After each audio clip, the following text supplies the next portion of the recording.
Assalamualaikum warahmatullahi wabarakatuh. Perkenalkan, nama saya Cynthia Melisa dari Prodi Matematika Universitas Nahdlatul Ulama Blitar. Pada kesempatan kali ini saya akan mempresentasikan tentang penelitian saya yang berjudul Potret Kesehatan Masyarakat Indonesia: Pendekatan Prospektif untuk Mengidentifikasi Kelompok Beresiko Tinggi. Nah, masuk ke bab 1 pendahuluan. Dalam bab 1 ini ada latar belakang, rumusan masalah, dan juga tujuan penelitian. Pada latar belakang itu berisi tentang mengapa saya mengambil penelitian ini. Nah, seperti yang kita ketahui bahwa keluhan kesehatan itu adalah gangguan terhadap kondisi fisik maupun jiwa seseorang, bisa termasuk karena kecelakaan atau hal lain yang menyebabkan terganggunya kegiatan kegiatan sehari-hari. Data persentase penduduk ini mencerminkan kondisi real yang dirasakan oleh penduduk terkait gangguan kesehatan yang mereka alami dalam kehidupan sehari-hari. Provinsi-provinsi Indonesia menunjukkan variasi dengan persentase penduduk yang mengalami keluhan kesehatan yang dapat dipengaruhi oleh berbagai faktor seperti akses terhadap layanan kesehatan, tingkat pendidikan, status ekonomi, usia, dan kondisi lingkungan tempat tinggal. Namun, penyebaran keluhan kesehatan antar wilayah belum sepenuhnya merata dan adil.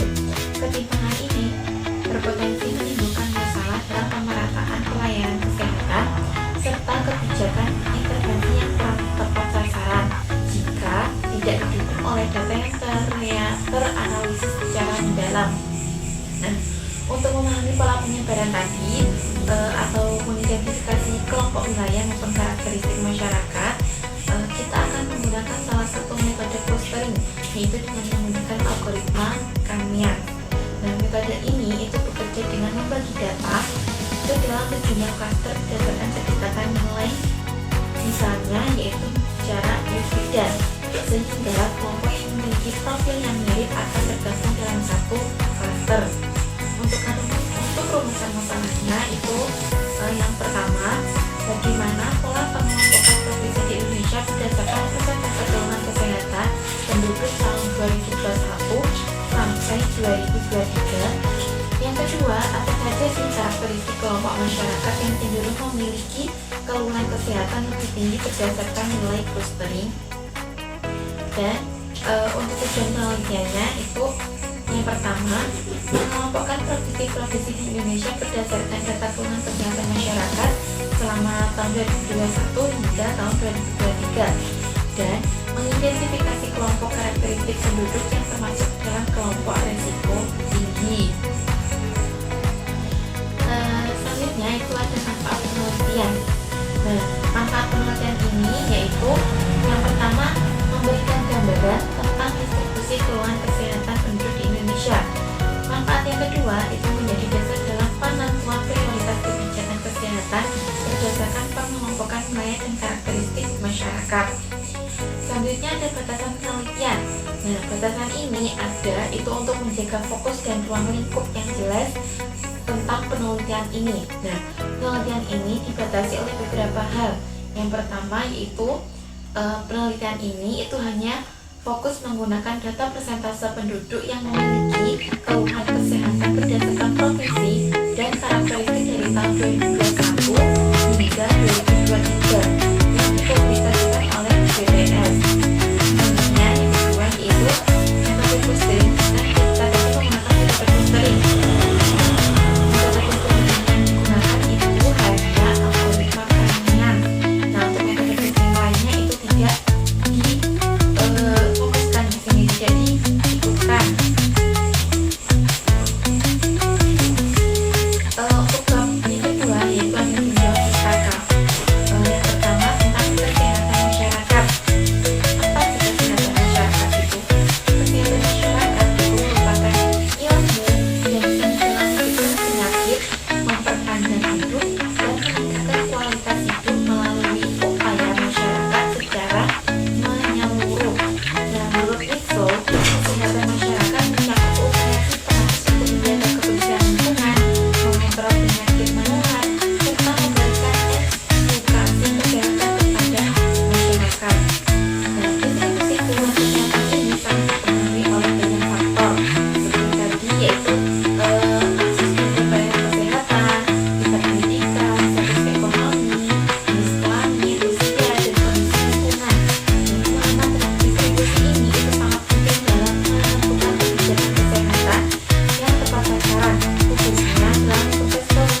diberikan itu yaitu DXY sama dengan hasil mutlak dari X mini dikuadratkan sama dengan akar dari si mati sama dengan 1 sampai N dikali hasil kuadrat X I Y.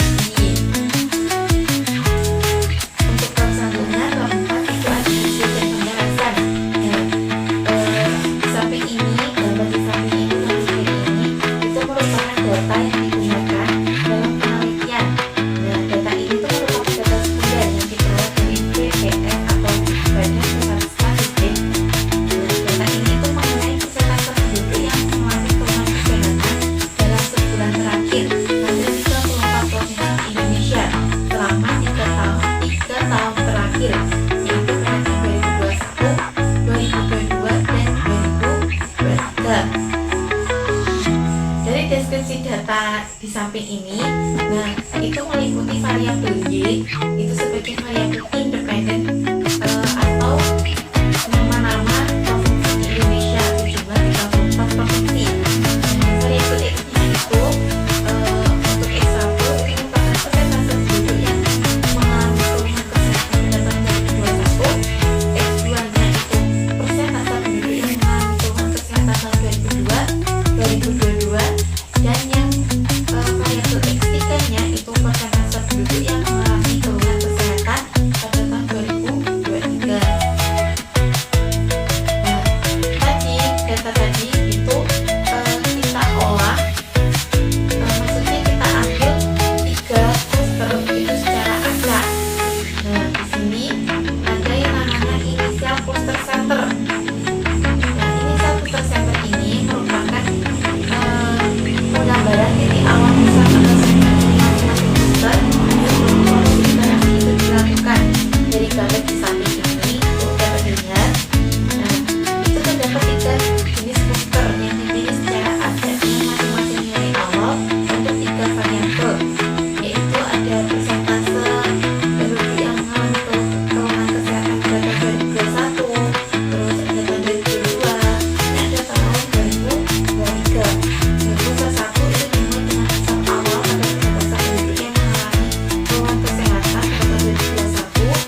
jarak atau distance antara persentase provinsi tersebut dengan pusat klusternya atau sentroidnya. Nah, misalkan di sini yang paling atas itu ada provinsi Aceh. Nah, Aceh itu termasuk ke dalam kluster 1 dengan jarak ke pusat klusternya itu sebesar 2,555. Nah, sementara untuk Nusa Tenggara Barat itu yang nomor 18 itu jarak yang relatif dekat yaitu 0,000. Nah, jarak ini mencerminkan tingkat kemiripan suatu provinsi dengan karakteristik utama klusternya. Semakin kecil jaraknya, semakin berat persentase provinsi tersebut terhadap kluster yang menaunginya. Berdasarkan gambar ini, terlihat bahwa pembagian kluster berhasil memisahkan provinsi dengan persentase keluhan kesehatan berdasarkan kemiripan kuantitatif pada variabel persentase penduduk yang mengalami keluhan kesehatan pada tahun 2021, 2022, 2023 dengan distribusi yang logis. Nah, provinsi dengan persentase keluhan kesehatan penduduk dengan tingkat yang sedang itu ada pada kluster 1. Nah, untuk yang tingkat yang rendah itu ada pada kluster 3 dan tingkat yang sedang itu ada pada kluster 2. Kluster 1 itu kluster 1 itu tingkat sedang, kluster 2 tingkat tinggi, dan untuk kluster 3 itu tingkat rendah. Informasi tadi itu sangat penting dalam interpretasi hasil clustering karena dapat digunakan untuk memahami struktur kelompok dalam provinsi dengan keluhan kesehatan penduduknya secara lebih sistematis. Selanjutnya ada gambar yaitu final cluster center. Nah, final cluster center ini merupakan sentroid atau titik pusat atau nilai pusat dari masing-masing cluster yang diperoleh setelah proses iterasi algoritma Canyon selesai dan konvergen. Nah, gambar ini itu menampilkan nilai rata-rata dari 3 variabel utama. Nah, cluster 1 itu mencerminkan kelompok provinsi dengan tingkat keluhan yang sedang, yaitu pada tahun 2021 sebanyak 27, pada tahun 2022 itu sebanyak 31,37, dan tahun 2023 itu sebanyak 26,84. Nah, untuk kedua itu mencerminkan kelompok provinsi dengan keluhan kesehatan yang tinggi, yaitu pada tahun 2021 sebanyak 42,15, tahun 2022 itu sebanyak 43,62, dan tahun 2023 itu sebanyak 39,4. Sedangkan untuk pusat terakhir atau pusat 3 itu mencerminkan kelompok provinsi dengan keluhan kesehatan dengan tingkat yang rendah. Pada tahun 2021 ini sebesar 19,98, tahun 2022 nya itu sebesar 20,5, dan tahun 2023 nya itu sebesar 21,72. Hasil ini itu menunjukkan bahwa algoritma berhasil mengelompokkan provinsi-provinsi dengan persentase keluhan kesehatan pada penduduk berdasarkan tingkat keluhan kesehatannya. Selanjutnya ada distance between final cluster center. Ini itu menunjukkan jarak antar pusat sentroid dari ketiga kluster yang terbentuk setelah proses clustering selesai. Nah, nilai pada tabel ini itu menggambarkan tingkat perbedaan antar kelompok provinsi berdasarkan 3 variabel. Misalnya, jarak antara kluster 2 dan kluster 3 itu kan sebesar 36,587. Nah, jarak ini merupakan jarak yang paling besar. Hal ini itu menandakan bahwa kedua kluster ini sangat berbeda dalam karakteristik datanya. Untuk kluster 2 itu mewakili provinsi dengan persentase keluhan kesehatan yang tinggi, sementara kluster 3 mewakili provinsi-provinsi dengan persentase keluhan kesehatan yang rendah. Nah, untuk jarak antara kluster 1 dan kluster 2 itu sebesar 23,1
yang memaksimalkan perbedaan antar kelompok. Dengan demikian, meskipun nilai signifikasi sangat kecil, interpretasi statistiknya tidak dapat digunakan untuk menguji hipotesis formal, melainkan hanya berfungsi bahwa ketika variabel tersebut relevan dan efektif dalam proses mengelompokkan provinsi-provinsi dengan keluhan kesenjangan tersebut. Selanjutnya yang terakhir itu ada number of cases in each cluster. Nah, tabel ini itu menampilkan hasil pengelompokan data menggunakan metode clustering. Dalam hal ini itu menunjukkan jumlah kasus atau data yang termasuk dalam masing-masing kelompok setelah proses analisis. Berdasarkan hasil pengelompokan yang ditampilkan, itu dapat ditentukan bahwa data berhasil dibagi ke dalam 3 cluster atau 3 kelompok dengan distribusi yang tidak merata. Untuk cluster 1 merupakan kelompok dengan jumlah anggota terbanyak, yaitu sekitar 21 dan atau sekitar 60% dari total data. Hal ini menunjukkan bahwa karakteristik dalam cluster ini itu paling dominan dalam dataset. Nah, untuk cluster 3 terdiri dari 12 provinsi atau sekitar 30%. Sementara cluster 2 memiliki jumlah anggota paling sedikit, yaitu hanya 1 atau sekitar 10%. Nah, ketimpangan distribusi ini dapat mengindikasikan adanya perbedaan yang signifikan dalam karakteristik antar cluster, di mana sebagian besar data cenderung memiliki kesamaan yang dikelompokkan dalam cluster 1. Tidak adanya data yang hilang juga menunjukkan bahwa proses pengelompokan ini itu lengkap dan valid. Oke, selesai. Sekian presentasi dari saya. Semoga presentasi dari paparan penelitian saya tadi bisa bermanfaat bagi kita semua. Bila ada kurangnya saya mohon maaf. Wabillahi taufiq wal hidayah. Assalamualaikum warahmatullahi